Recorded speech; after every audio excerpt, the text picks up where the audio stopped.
이번 시간에는 원가회계 손익을 스루풋 손익으로 분석을 해서 스루풋 손익의 TIOE 세 가지 지표로만 판매 계획을 수립하는 방안을 소개하도록 하겠습니다.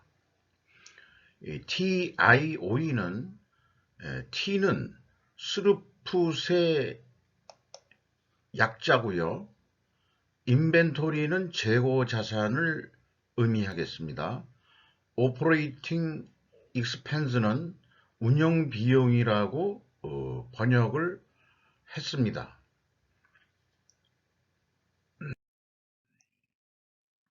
현재 그 제조 원가 세계의 문제점이라는 제목으로 내용을 조금 소개해 드리면은 제가 제조 원가의 불편한 진실이라는 책을 낸 지가 10년이 넘었습니다만, 현재 그 기업들은 모두 그 제조 원가의 패러다임 속에서 살고 있습니다. 왜냐하면은 제조 원가로 그 손익을 계산하기 때문이죠. 그러나 제가 생각하는 제조 원가는 독과점 소수 시장 지배자의 논리이다. 특히 재료비에 가공비를 배부하는 것이 핵심 문제이다.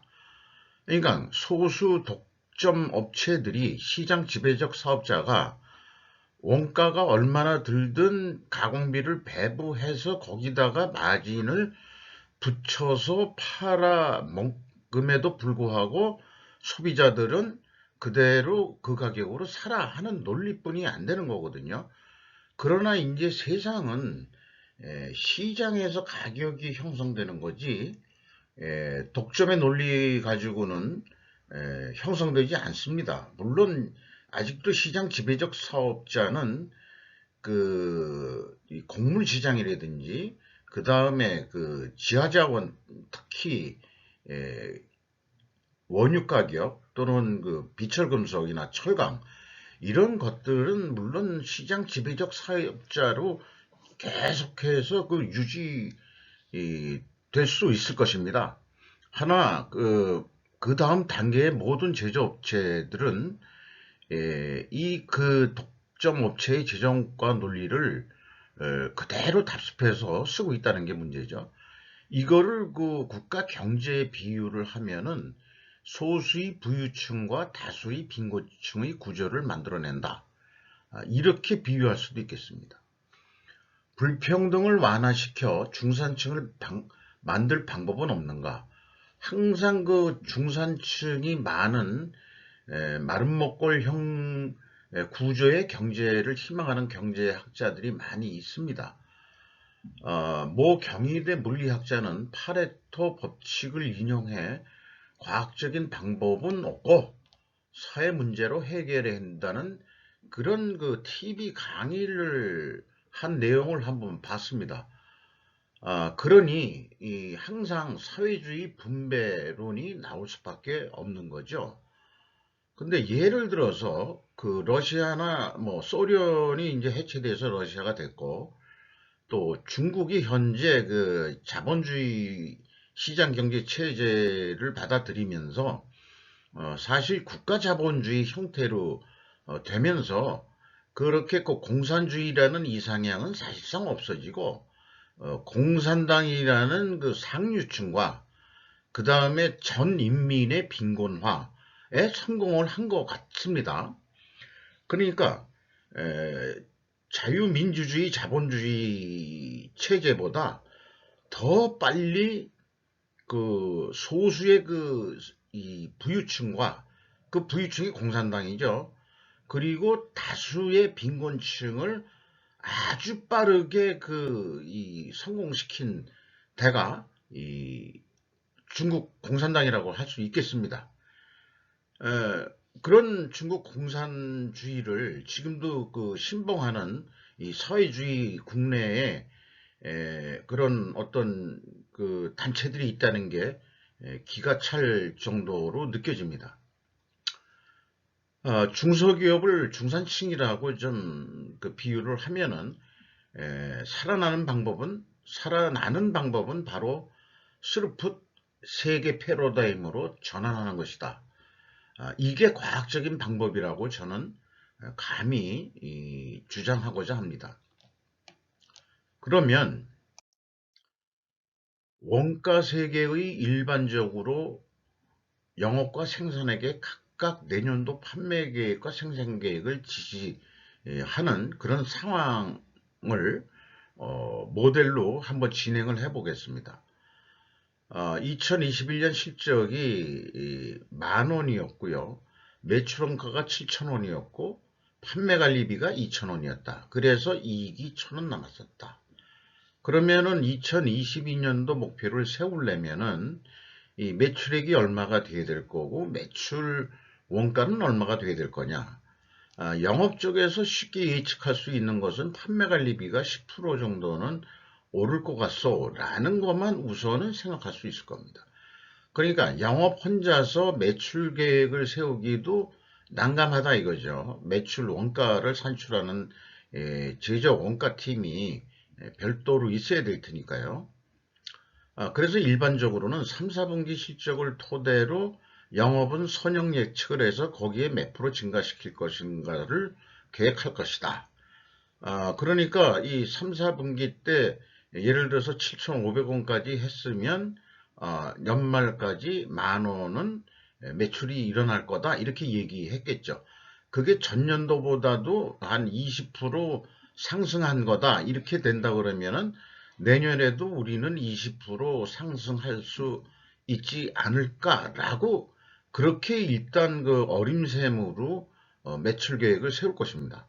일단 그렇게 세워놓고 이 매출 원가가 얼마가 나올지를 제조 원가팀한테 물어보게 되겠죠.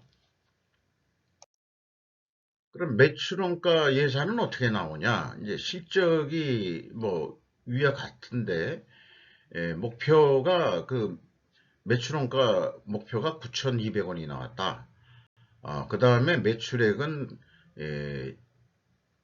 12,900원이야 된다. 왜냐면은 영업이익을 1,500원 해서 50%더 올려서 이익을 내기 위해서는 매출액이 12,900원이다. 이렇게 계획이 세워집니다. 이 매출 원가를 그 다음 장에서 어떻게 만들어냈는지를 소개를 하겠습니다. 그런데 이거를 목표를 납품 가격이라고 그 비유를 하면은 갑은 그 구매자 쪽에서는 달래는 대로 주는 그 구매 업체는 대한민국에 한 군데도 없을 겁니다.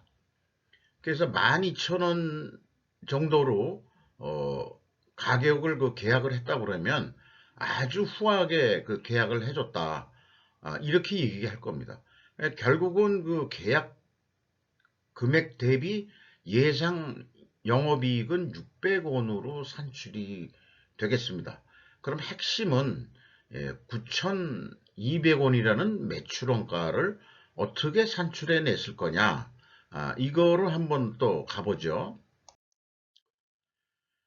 생산 계획을 받은 원가 회계는 매출 원가를 예측한다.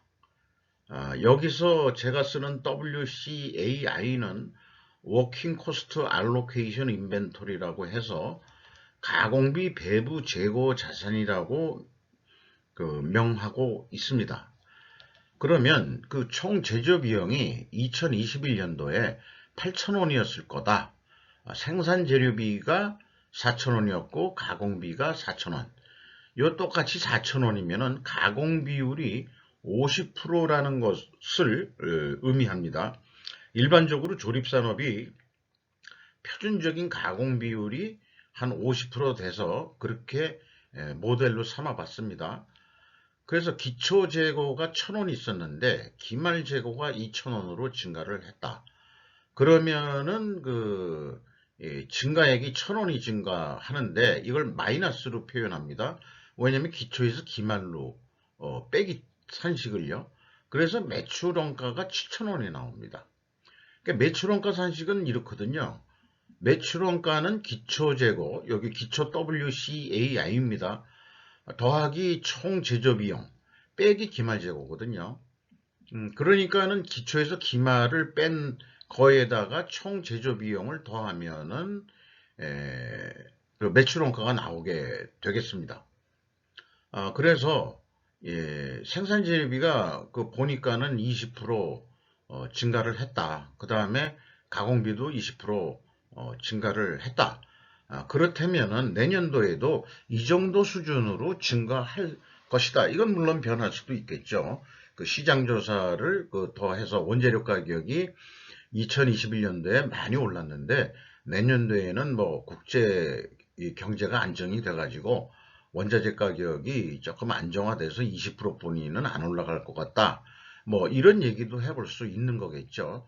그래서 이제 그 생산 재료비도 20% 증가하고 그 다음에 가공비도 20% 증가하고 뭐 인건비는 매년 올려줘야 될 상황일 거고요. 또 기말 제거도 20%는 상승할 거다. 이렇게 되면은 9,200원이라는 그러니까 생산 재료비 더하기 가공비 여기에서 총 제조 비용이 9,600원이 됐는데 매출 원가는 재고가 20% 증가한다면 매출 원가는 9,200원으로 낮출 수 있다. 그러니까 총 제조 비용은 9,600원인데도 그 매출 원가는 9,200원으로 낮춘다는 게 제조 원가의 그 논리가 되는 거죠. 그래서 매출 원가를 낮추기 위해 원가 회계는 재고를 증가시켜야 된다는 것에 쇠뇌되어 있다.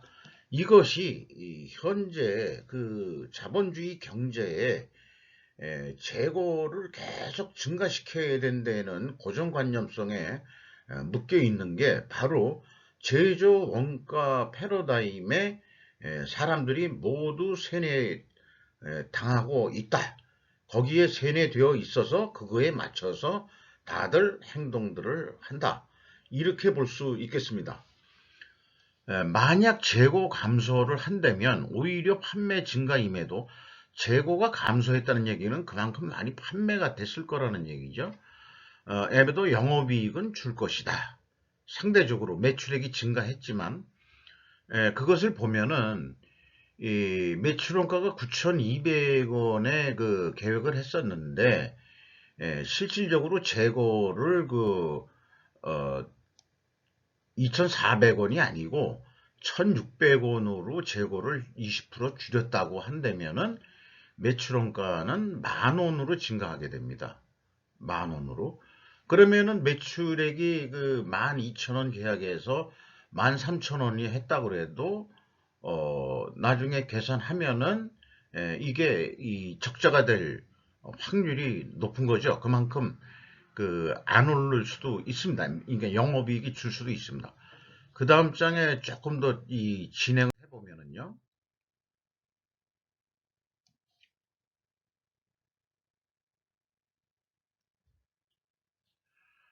어, 제조 원가 세계는 재고를 줄이면 매출 원가가 증가하여 영업 손실이 그 난다. 이런 얘기가 되겠습니다. 어, 매출액은 13,700원으로 증가했지만 재고가 주는 바람에 그리고 또 매출 원가는 10,000원이 되고 판매 관리비가 있기 때문에 그 1,500원의 이익 계산을 그 계획했었는데 계약은 12,000원으로 됐거든요.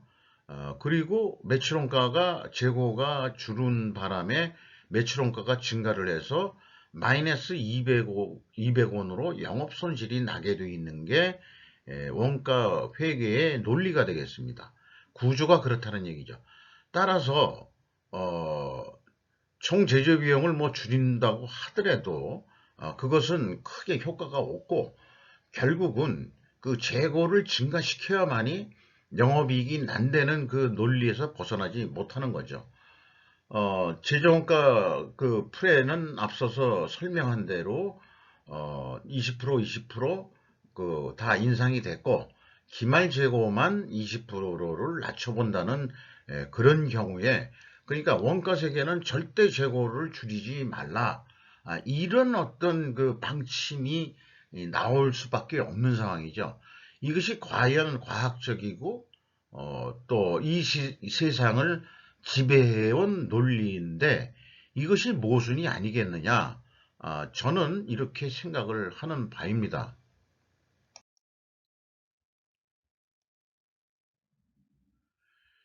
에, 여기서 인사이드 통찰이라는 내용을 한번 소개해 보도록 하겠습니다. 그냥 읽는 것으로 하겠습니다. 구매자는 항상 낮은 가격을 선호한다. 현재의 시장은 거의 모든 영역, 상품은 물론 서비스까지 에서 수요보다 공급이 초과하는 상황이며 앞으로도 계속 그럴 것이다. 다시 말해 거의 모든 업종에서 거의 모든 기업들이 가장 심각한 제약은 바로 시장 제약이라.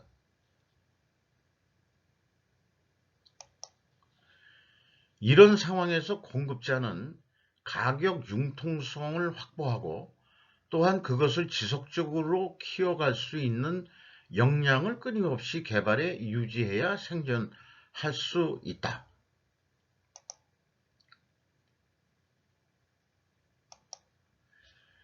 문제는 단지 공급자가 확보한 가격 융통성 중에서 얼마만큼을 구매자에게 할애해 주느냐이다.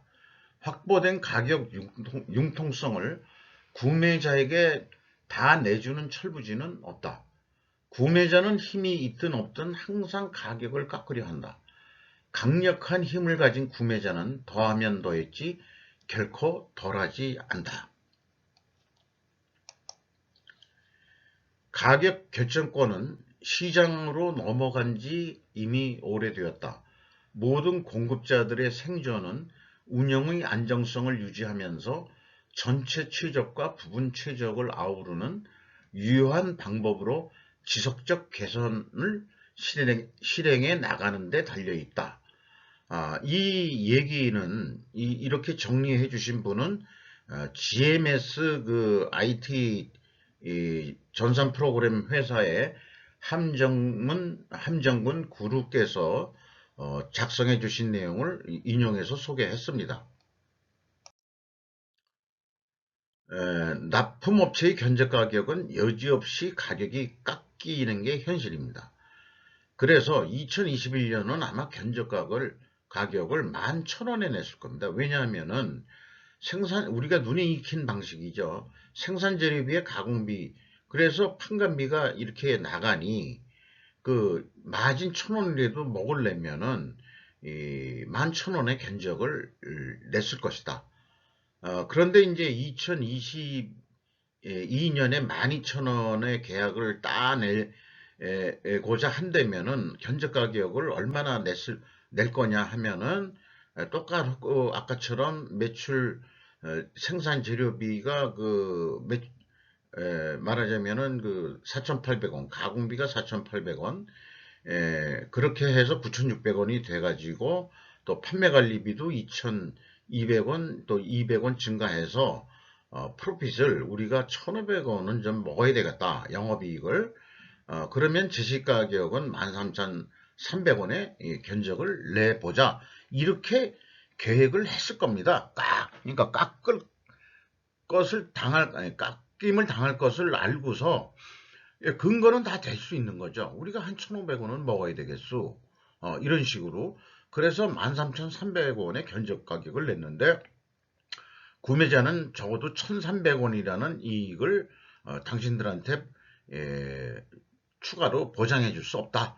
우리도 남는 장사 하는 게 아니고 우리도 매우 판매하기가 어렵다. 뭐 이런 이유를 들어가면서 이제 2022년에 12,000원에 계약을 하게 될 것이다. 이런 얘기가 되겠습니다. 원가 절감 전략은 결국은 재고를 증가시키게 되어 있다.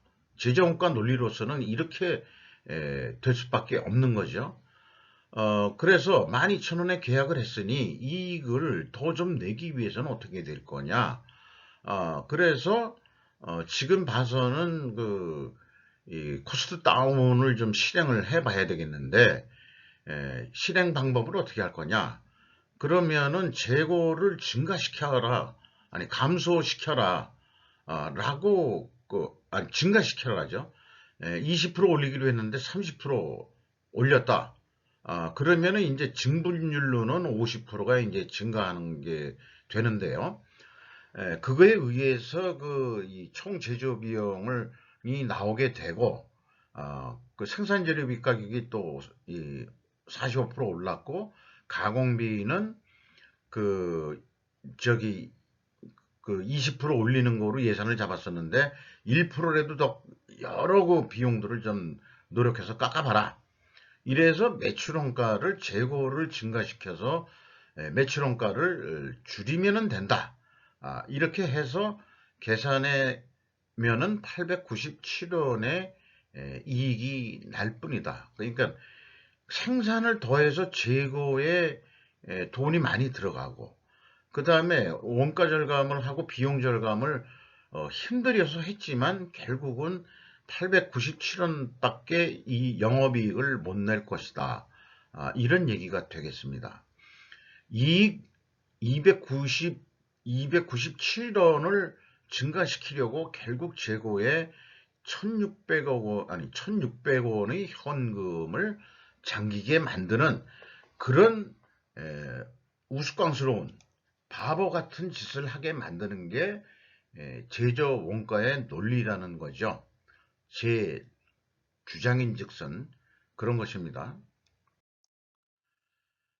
두 번째 인사이트 통찰 요약으로서 제조 유통기업, 도소매점 등에 대한 상황인데요. 이 대기업이 밀어내기를 한 거로 유명합니다. 남양유업이 그런 게 있었죠. 제조 유통 대기업이 공급한 상품은 최종 소비자가 구매하기까지 그 상품이 어디에 있든 관계없이 공급망 재고에 불과하다. 최종 소비자가 구매해야 비로소 공급망 고리들 간의 판매 거래가 정결되는 것입니다. 통상적인 푸시 방식의 상품 공급에서 제약이론 경영, TOC라고, Theory of Constraints라고 그러는데요.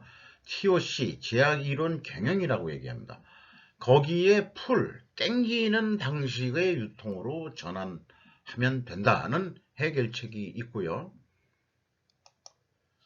조립 완성품 대기업과 공급 협력업체에서는 어떤 문제들이 있냐 그러면은 최종 순간에 주문을 변경하는 경우가 많이 나옵니다. 왜냐면은 그 소비자의 트렌드가 갑자기 바뀌어가지고 계속해서 그 공급업체, 납품 협력업체에 주문 변경을 하게 되는 경우가 비일비재하게 일어나는데 이는 매우 자연스러운 변동일 뿐이며 대처 방법이 문제이다. 비변동 부분은 MTO로, 그러니까 일상적으로 판매가 되는 일반적인 그런 품목들은 메이크 투 오더로 해서 수주받은 대로 만들어 나가는 생산 방식을 하고 변동 부분은 MTA라고 그러는데요. 이거를 메이크 투 어베이러블이라고 해가지고 가용성 생산이라고 국내에서는 이렇게 번역이 되어 있습니다. 이거를 혼합해서 생산을 해내야 된다. 이런 얘기가 되겠습니다. 해결 방법으로. 그리고 가격 후려치기는 시장은 가격을 결정하며 어떤 경우든 더 낮은 가격을 선호한다. 가격 융통성을 확보하려면 생산성 향상과 비용 절감이 이루어질 수 있는 안정된 운영 환경을 우선 만들고 지속적 개선으로 시장의 가격 인하 요구에 대처해야 한다. 는 이런 이 방향성 해결책은 제시할 수 있는 것입니다. 그래서 이 스루풋 회계 판매 계획을 이제 본격적으로 설명을 좀 해드리고자 하는데요. 영업 손실이 났다 그러면 어떻게 흑자로 만들 것인가 하는 또 부제로서 같이 생각해 보도록 하겠습니다. 스루풋 손익 분석을 통한 실전적인 스루풋 지표들이 만들어졌습니다. 쭉 그동안에 제가 만들어 놓은 알고리즘으로서 이 스루풋 지표들이 만들어졌습니다. 실전적인. 그리고 분석의 목적은 무엇이냐? 그러면 결국은 계획이나 예측을 하고 싶기 때문입니다. 2021년도에 예를 들어서 포스코가 얼마의 매출이 됐는데 그래서 이익이 얼마 났는데 내년에는 얼마쯤 될 것 같다라는 예측을 해보는 거죠. 그 예측을 잘 하면은 아마 주식하시는 분들은 도움이 참고가 많이 될 것으로 생각합니다. 스루풋 손익 실전 분석 편집증 환자, 스스로 저는 스루풋 손익 실전 분석 편집증 환자라고 스스로 명하고 있습니다. 의 스루풋 관점의 아이디어를 소개하겠습니다. 그러나 완벽한 것은 없습니다. 굿 이너프 정도가 되겠죠. 이렇게 생각을 해주시고요. 제조업이나 유통업이나 모두 재고 회전율을 향상시켜야 한다는, 재고가 서로 금액이 증가하더라도 재고 회전율을 향상시키면 된다 하는 최종 결론적인 목표를 제시하고자 합니다. 또한 이번에 만들어진 어떤 판매 계획 알고리즘은 지속적 연구 과제로 제가 지속할 것입니다. 스르픈율로 판매 계획을 세운다. 그리고 먼저 손쉬운 손익분기점 산식에서 운영비용과 목표 이익만을 우선 예측을 해서 그 다음에 스르픈율로 판매 계획을 세우는 방식을 먼저 구상을 해봤습니다. 2021년도 실적이 스르픈율이 65%입니다. 그럼 내년도에는 조금 1% 올려보자. 66%로. 그러면은 운영비용은 15%가 인상된다고 예측을 했습니다. 그리고 이익은 500원에서 1,500원으로 원가 회계에서 가정했던 것처럼 200%를 증가시켜보자. 그러면은 매출액이 얼마 돼야 되냐 그러면은 12,727원이 돼야 됩니다. 그러니까 27%를 매출액을 증가시키면 프로핏을 1,500원을 벌 수 있을 것이다. 이런 일단의 계획을 세우게 됩니다. 그런데 이제 구체적으로 좀 더 견적서를 낸다 그러면은 익숙한 방법으로 구성을 해서 이 견적을 내야 되겠죠. 아마 계약이 됐을 때 매출액이 10,000원이었으면은 이익이 500원 났는데 재료비가 3,500원, 스루풋은 6,500원, 운영비용은 6,000원. 이렇게 이제 실적입니다. 이거에 의해서 매출 재료비가 20%, 원재료가 20% 인상된다는 것으로 보고, 그 다음에 운영비용은 15% 인상된다고 원가 회계처럼 동시에 비율적으로 그렇게 계획을 해서 이익이 200% 증가하는 것으로 계획을 세우고 그렇다면 견적 가격은 12,600원이 나온다 이거죠. 매출 재료비 더하고 스루풋 더하고 스루풋이 아니죠. 매출 재료비를 빼서 그 다음에 운영비용을 다시 빼면은, 그러니까 역으로 가면은 매출 재료비에서 운영비용 더하고 이익을 더하면은 12,600원이 견적 가격으로 낼 것이다. 그리고 분명히 또 깎을 거니까 좋다. 26%는 깎임을 당해보자. 자, 이런 스루풋으로 하더라도 결국은 깎임을 당할 겁니다. 구매자는 내고를 프로핏을 가지고 해야 할 것이다. 원재료 가격을 깎는 것은 매우 비도덕적이다. 정해진 품질이 있다면 말이다. 운영비용 또한 그렇다. 그러니까 결국은 마진율을 얼마를 보장해 줄 거냐는 싸움이 될 것입니다. 그리고 A 플랜이라고 명하는 건데요. 이게 실무적으로는 이렇게 계약 확정 후에 수익 증가를 위해 재고 회전율을 향상시키는 방법이 되겠습니다. 12,000원에 이제 계약이 됐다면 재료비는 20% 올라서 4,200원 들어갈 거고, 그 다음에 그 수루풋율은 65% 그대로 한다면은 12,000원을 받아도 현재 수준은 유지할 수 있을 것이다. 그렇게 되는데 200% 마진을 좀 보려고 그러면은 결국은 13,582원의 그 실행이 되도록 매출액을 증가시켜야 된다. 뭐 이런 결론이 되겠습니다. 매출 재료비가 매출이 증가하니까 매출 재료비도 그 비례해서 증가를 할 거고요. 그 다음에 이제 수루풋율은 마진을 조금 더 봐보자. 그리고 이 재고 회전율, 재고 회전율이 3.5회전이 실적이었는데 요거 4회전으로 좀 증가시켜 보자. 이렇게 그 산식을 만들어 가지고 해보면은 13,582원의 그 으로 매출액이 추가로 증가할 것이라고 그렇게 계획을 세울 수 있습니다.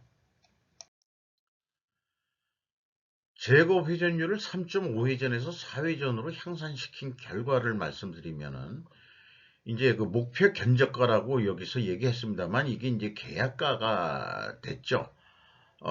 아니 이거 목표 견적가는 이렇게 썼는데 사실 계약액은 12,000원에 됐죠. 그러면은 견적 가격을 했을 때가 프로핏이 1,500원이었는데 12,000원으로 가격이 돼서 600원의 이익이 결국은 깎여가지고 900원 뿐이 이익이 안 날 거다. 그러면 우리가 더 이익을 내기 위해서는 어떻게 해야 되냐? 재고 회전율을 4회전으로 향상시킨 결과가 맨 밑에 실행 예상 수익이겠습니다. 매출 재료비 아까 말씀드린 대로 증가했고요. 그 다음에 운영 비용은 그대로다. 어, 어, 운영 비용을 또 깎고 임금을 깎고 뭐 이런 일은 안 하고 오로지 재고 회전율만 올려가지고 1982원까지 이익을 만들어 낼 수 있다. 이런 얘기가 되겠습니다. 따라서 원가 회계 접근 방식보다는 스루풋 회계 방식이 더 이익이 날 수 있는 길을 가르쳐 주고 있으므로 우리가 중산층이 되기 위해서는 중소기업이 돈을 벌기 위해서는 스루풋적인 사고 방식으로 경영을 운영해야 될 것이라고 강력히 소개드리고 주장하는 바입니다. 이게 이제 그 제가 논리를 배우면서 하나 그 샘플로 그 만든 건데요.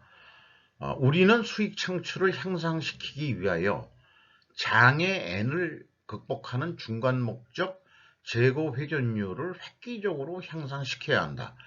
이것이 이제 끊임없이 제 스카이어 홀딩스에서 여러 기업들을 분석하면서 요구하는 사항들이 재고 회전율을 획기적으로 향상시켜라. 제조업도 그렇고 유통업도 그렇고 그렇습니다. 아마 쿠팡이라는 것을 이 논리에 의해서 한번 분석해 볼 예정인데요. 왜냐하면 현재 적자기 때문에 쿠팡이 흑자를 어떻게 하면 낼 수 있는지를 제시하고자 하는 거죠. 시장 제약을 재고 회전율을 상승시켜라는 지상 명령을 내려야 한다. CEO가 시장 제약을 말하자면은 활용해서 회사가 이익을 내려고 그러면 재고 회전율을 상승시켜라는 지상 명령을 내야 된다는 거죠.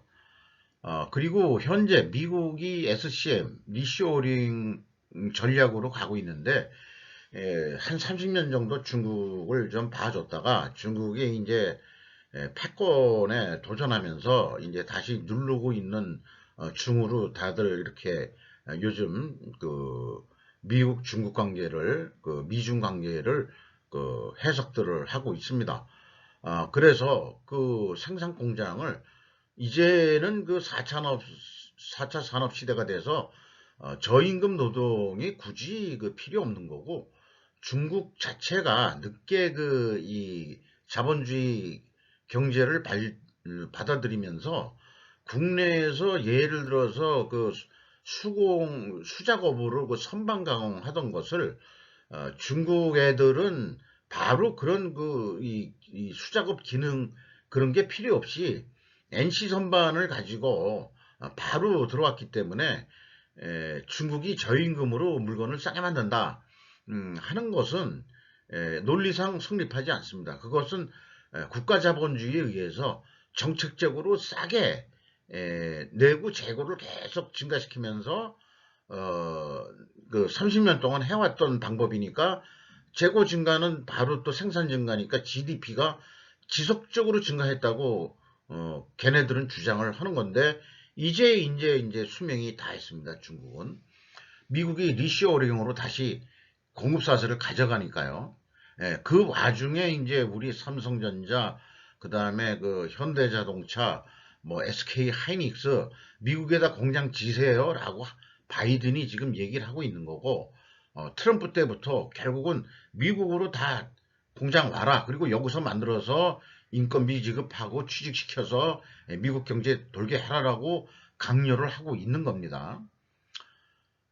미국이 아마 그 TOC 스루프 이 사고 방식으로 지금 생각을 하고 있는 것 같아요. 그거 보면은 인건비, 저인건비가 문제가 아니라는 거죠. 그래서 근데 여러 장애들이 있을 것이다. 스카이어는 오로지 가공비 배부 재고 자산 회전율 WCAI의 턴을 획기적으로 상승시키는 한 가지 목표에 집중한다. 요게 이제 PRT라는 건데요. 단독 사용입니다. 그첫 번째 이익은 수익 창출인 거고 두 번째 이익은 재고 회전율을 획기적 상승하는 건데 이 가격을 소비자에게 전가 가능한 기업과 그렇지 못한 기업이라고 어느 유명 유튜버가 이런 기업 어닝 쇼크라는 식으로 원재료 상승에 대한 문제를 방송한 내용에서 쓴 표현을 그대로 가져와 봤습니다. 근데 수익 창출을 위해서는 반드시 재고 회전율을 상승시켜야 한다. 왜냐하면 재고 회전율을 상승시키면은 아까 이익이 크게 나는 것을 여러분들은 이미 시뮬레이션으로 확인을 하신 겁니다. 그래서 이 장애가 뭐냐? 원재료 가격 상승을 제품 가격에 반영하기 쉽지가 않다. 그런 얘기거든요. 깎임을 계속 당하니까. 그러니까 뭘로 해결하느냐? 저는 재고 회전율을 향상시켜라. 물론 재고 회전율을 향상시키는 것은 결과인 거고요. 그거를 위해서는 아까 이 인사이트 이 지혜에서 얘기가 나온 대로 생산 방식의 변경이라든지 또 이런 것들을 통해 가지고 그렇게 만들어낼 수 있는 것입니다. 재고 회전율을 상승시킬 수 있는 것이죠. 그래서 지금까지 시뮬레이션 한 거를 굿 이너프 원재료 연동형 판매 가격 여기다가 이제 하나 더 붙인다면 전략 하고 그 다음에 이제 제가 그 알고리즘으로 만들어낸 요게 산식이 되겠습니다. 이거를 좀 또 설명을 드릴게요. 현재 판매가에서 원재료 인상률을 더해 가지고 스루풋 목표를 얼마 올리겠다 하는 증분된 스루풋률을 더합니다. 여기에다가 현재 판매가에서 증분된 WCAI 회전율을 곱해가지고 더하는 겁니다. 이래서 이제 A플랜의 판매 가격이 나오게 되는 거고요. 매출 재료비는 현재의 매출 재료비에서 이것도 1 더하기 원재료 인상률을 더해가지고 그 다음에 현재 매출 재료비에서 그 재고 회전율에 증분된 그 율만 곱해가지고 더하면 매출 재료비가 산출될 수 있습니다. B플에는 손익분기점 방식의 영업이익을 추가해서 슬픈율로 나오면은 터프한 거칠은 그 판매 가격을 결정하는 산식이 될 수 있겠습니다. C 판매 가격 결정은 그 견적을 내는 전략 견적으로 하는 건데요. 현재 매출 재료에 비해서 역시 원재료 인상률을 그 더해 가지고 곱해 버리는 거죠. 거기다가 이제 미래 운영 비용, 그러니까 인상된 예측가를 넣고 또 목표하는 이익을 그 더해 가지고 견적 가격을 내서 이거를 판매 가격으로 해 주세요라고 이 제안을 할 수 있는 거죠. 그러면은 이제 A, B 풀에는 손쉬운 판매 계획 방법인데 A 풀에는 좀 더 과학적인 방법이다 할 수 있겠습니다. C 풀에는 견적을 내는 전략으로 사용하시면 좋을 것입니다. 이 B의 매출 재료비, 그 다음에 운영 비용, 그 다음에 프로핏을 더해 가지고 견적 가격을 내는 것이죠. 그래서 이제 원가 세계에서 벗어나서 스루풋 세계로 우리가 기업 경영을 해야 된다는 것을 그 스루풋 회계로 판매 계획을 세워보는 과정으로 결론을 낼 수 있을 것입니다. 원가 세계를 벗어나서 스루풋 세계로 의식 전환을 하자. 의식 전환이 문제고 의식 전환부터 해야 행동이 바뀔 것입니다. 그런데 12,000원에 이게 그 수주를 딴 가격인데 추가 발주는 못 해주겠다. 당신들이 그 아까 말하자면 그 가격 융통성을 만들어낸 능력이 있다 하더라도 그래서 66%로 수르풋률을 올리고 재고 회전율을 4회전으로 올리면은 어떻게 되냐 그러면은 판매 가격이 올라가야 되는데 안 올려주고 그 다음에 추가 발주를 안 준다면은 그거를 역으로 빼버리는 겁니다.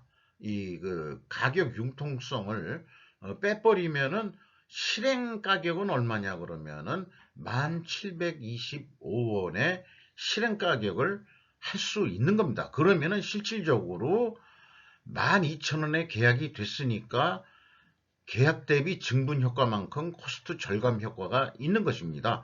1275원을 실질적으로는 벌 수 있을 것입니다.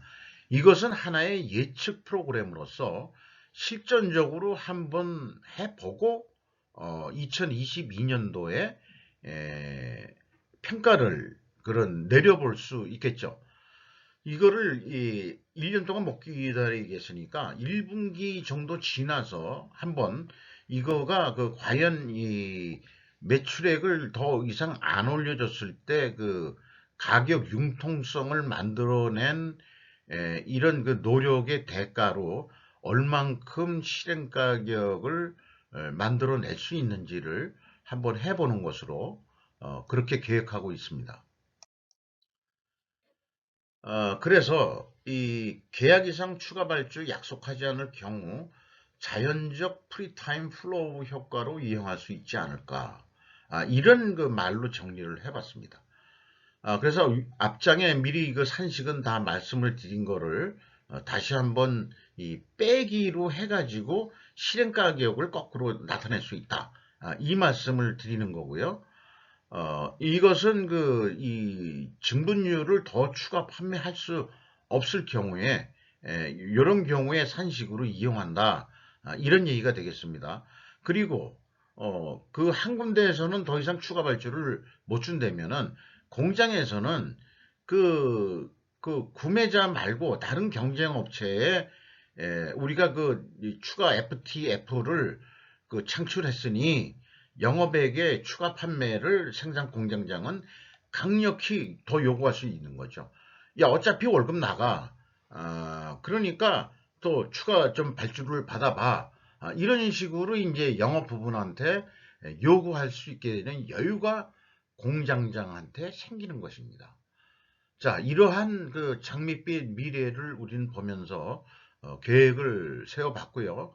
그래서 마지막으로 정리해 본다면은 가격을 인상시켜 줄 수 있는 구매자가 진정한 윈윈윈 역량을 소유하고 있다라고 저는 정의를 내리고자 합니다. 인건비도 올려줘야 될 거고요. 어, 또 원재료 국제가격 오른 것도 인정을 해줘야 될 거고, 또 서비스 이용 같은 거 쓴 것도 결국은 인플레가 되니까 인정을 해야 될 거고.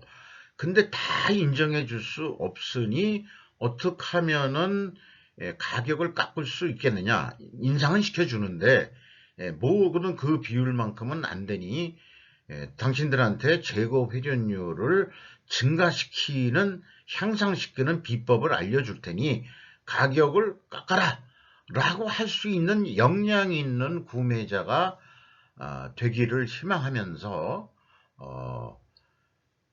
판매 계획에 대한 알고리즘 설명을 마치는 것으로 하겠습니다. 감사합니다.